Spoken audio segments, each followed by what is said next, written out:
Governor J.B. Pritzker is turning to the legislature for help with his $42 billion budget plan. The governor is proposing more than $900 million in corporate tax changes and keeping state spending flat while using federal funds to boost the departments of public health and unemployment. Now, brand new House Speaker Emanuel Chris Welch will be responsible for shepherding Pritzker's spending plan through the House. But even with a Democratic supermajority, Welch's task is not going to be an easy one. Our Tamon Bradley caught up with the new speaker about the budget and a lot more in this week's Closer Look. Mr. Speaker, thanks so much. This is really great. You know, for a long time, we weren't able to really talk to the House Speaker. This wasn't a thing, so we appreciate it. Oh, my pleasure, Tamon. Thanks for having me. Let's start with the state budget. Governor Pritzker is proposing new corporate taxes rather than raising the state income tax. Do you think the House will support this approach? Well, you know, the governor's budget speech is always the beginning of the process, Tamon. It's the start. And so we're at the very beginning. Now the legislature will get involved and we will vet the governor's proposal, hear new proposals. We'll put our own ideas out there as well. Basically, now the negotiations begin. And we're going to have to listen to our friends on the other side of the aisle and hear their thoughts. And before we leave May 31st, come to a budget. And now it's your time to find the votes for this budget and make changes if you want.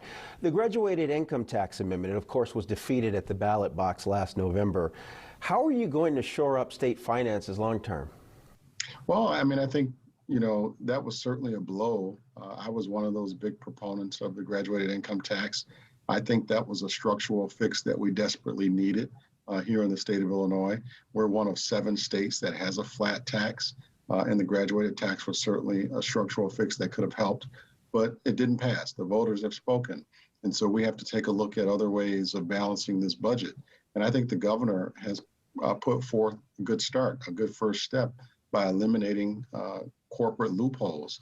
There's a lot of corporations that are basically receiving corporate welfare, and they need to pay their fair share and contribute to the state and the well-being of the state. And so I think closing corporate loopholes is certainly a good start, and we're going to build from there. Let's move on and discuss what the House will look like under Speaker Welch.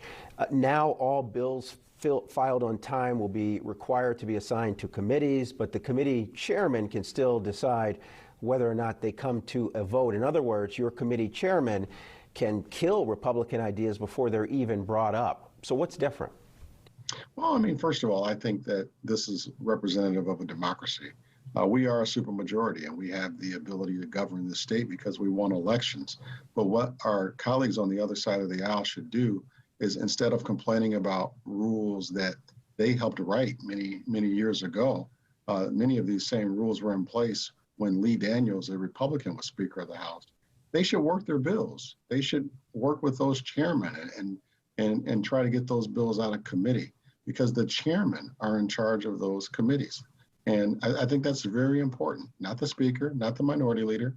It's each individual chairperson of those committees. And, you know, they taught me as a freshman legislator 8 years ago, work your bills, go to both sides of the aisle. You need Democrats and Republicans. And my friends on the other side of the aisle should do that as well. Mr. Speaker, why not allow an up or down vote on every bill that's filed? Well, you know, one of the things that the rules allow us to do is manage this process. Tamon, you've covered Springfield a long time. A lot of bills get filed. We have to be out of there by May 31st at midnight, or a different process kicks in. And our friends on the other side of the aisle use a tactic to slow things down. We want to get things done, and they want to slow things down. And so if you don't have rules in place that allow you to manage the process, they'll kill good legislation just by slowing you down. Mr. Speaker, the Springfield practice of unveiling major pieces of legislation at the 11th hour has long been complained about. What steps have you taken to end the practice of a lawmaker filing an amendment with only a few hours left in session? There are a couple minutes of debate, and the next thing you know, people are voting on something they've not read. Well, let me correct something that you said there. It's been a longstanding practice, but not because it's a surprise. The negotiation process, many times you're in working groups that have been going on for weeks and months, and the work of those working groups come about via agreement at the very last minute. And so we have to eliminate the political spin and get past the rhetoric and recognize that a lot of amendments that are filed is the work of bipartisan working groups, agencies, and several different parties, just like with this past lame duck session with the Black Caucus pillars. Those bills were worked on for months, several people at the table.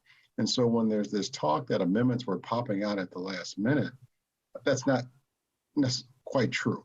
Those things have been worked on for weeks and months, and it's part of the process. The rules address outsider attendance during the in-person sessions. Are you saying that the days of lobbyists flooding the halls of Springfield are over? Well, at least temporarily, but that doesn't mean they're not working. They're calling and they're texting and they're still getting their job done. They're emailing, they're making sure that folks know their respective positions on bills. But we still have to operate in a safe manner, make sure we're social distancing. And so we all are hoping that soon enough we can return to normal, but right now we have to have some reasonable guidelines. You've implemented a 10-year term limit for Speaker, but what's to stop the majority party from getting together and just changing the rule again? Well, they certainly have that right to do that. And I mean, anytime you have rules every 2 years, you can make proposals to them. But this is something that I believed in before becoming Speaker. It's something that I talked about to my colleagues when asking them to consider me for Speaker. And I certainly wanted to make sure we deliver on that promise. I think 5 terms, 2 years, a decade is plenty of time to leave your mark. I also think that we have a deep, talented bench, and there's going to be someone ready to step up and be the next Speaker of the House.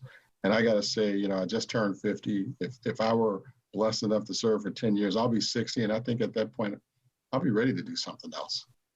Or if you did it for 40 years, you'd be 90. Will you push for putting the term limits in the state constitution? I know there are bills out there that are pending. I don't want to get ahead of the process. We're going to let the committees vet those bills and go from there. But I certainly do believe that there should be leadership term limits, not term limits on the legislative members, but on leadership, because I do believe that we have a lot of talent out there and there are going to be folks prepared to step up for the next one. Let's talk about legislative districts. The map drawing is delayed as you await data from the federal government. Will there be an independent public commission or public hearings as this process plays out? Well, you know, this is new information to us about the delay in information. And so, you know, we got the lawyers taking a look at that and going to give us some good, solid advice around it. But I can tell you this, our goal is to arrive at fair maps that have equitable representation for underserved and overlooked communities across the entire state. And so that's going to be our end goal, but we need to make sure we get some legal advice here at the early onset of this to make sure we get to that stage properly. The Better Government Association says you should commit to draw maps without regard for where incumbents live. Will you do that? Again, we're at the very beginning of the process. We're going to let the process play out. I believe it's going to be an open and transparent process that I think people will be proud of at the end. When are we going to get ethics reform? This session. I think ethics reform is important. I believe that, you know, one of the things that has hurt us as a legislature these past few years is no one trusts us. If we're going to rebuild trust in the legislative process, we have to start with ethics reform. And I was happy to see the governor talking about it in his State of the State budget address, because that's so important for us to rebuild trust. I guess I'll end with this, Mr. Speaker. Has it finally hit you that you have succeeded the longest running House Speaker in the history of the country? Taman, I got to tell you, I was drinking water from a fire hose for a while, but there was a moment in my house where it really hit me hard and made it sink in. And that was on Martin Luther King Day. My 8-year-old son, Tyler, we were sitting at the table having family breakfast. And he said, "Daddy, when was Illinois founded?" And I said, 1818, son. And I could see his little mind working. And he said, "That was over 200 years ago. And you're the first Black person to hold your job?" And I said, "Yeah, son, it took us over 200 years to get here." And that's what Dr. Martin Luther King was fighting for. And if I had a video or a camera that caught his face in that moment, it was really just priceless, because that was the moment my 8-year-old son realized what had happened for the state, what had happened for his dad. And it was just an awesome moment that I'll remember for the rest of my life. And, you know, he's 8, he's in 3rd grade. He had never invited me to speak to his class before. And shortly after that, I got invited to speak to his 3rd grade class. So I definitely know it sunk into an 8-year-old. House Speaker Emanuel Chris Welch, thanks for your time. Hey, Tawand, thank you. I really appreciate it and appreciate all you do.